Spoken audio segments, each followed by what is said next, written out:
When I'm talking about what Neptune works on, what I mean is what different types of audio sources besides vocals can work well with Neptune. And as you see here, you can probably guess where I'm going with this. I've got a Dr. Octorex out, and we're going to hear its loop dry first.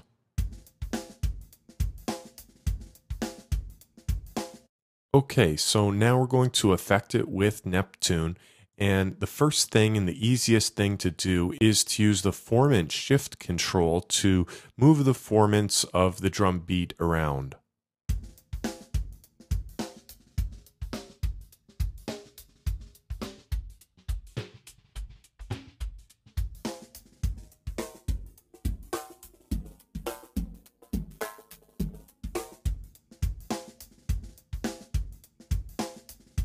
In addition to that, we can pitch shift the drum signal with Neptune. Since Neptune is geared for pitch shifting vocals first, we're not always going to get a perfect result by pitch shifting a drum signal, but we can certainly get some interesting sound design out of it.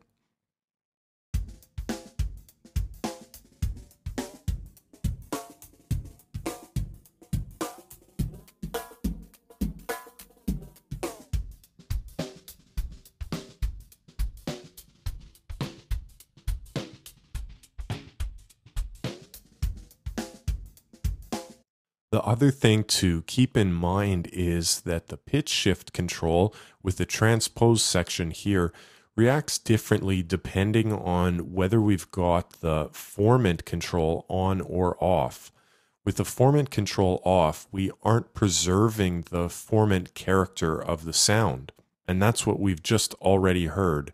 Now, if we switch the formant control on and leave it centered, we'll keep the original formant signature of the sound while still pitch shifting.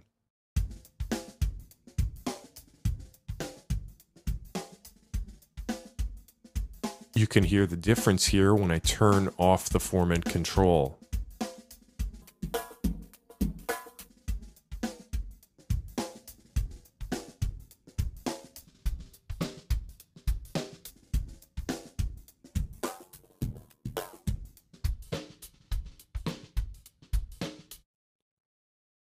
So what we're going to do next is combine these transpose controls and these formant controls so that we can easily access the flexibility of using these two controls together to pitch shift and mangle drum loops.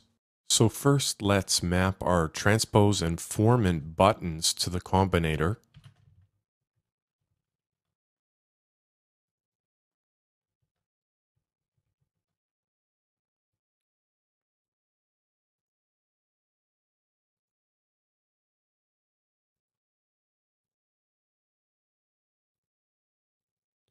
As well as their amounts.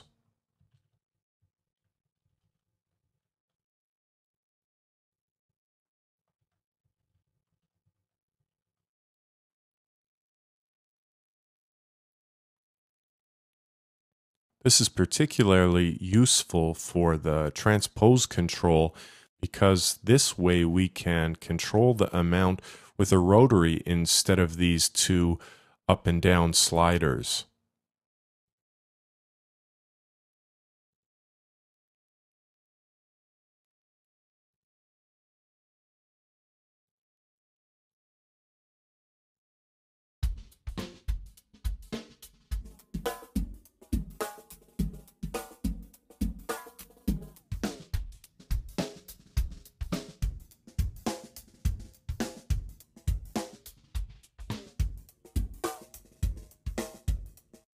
So in the end, we really have three different effects here. We have the formant on its own, the transpose with formant,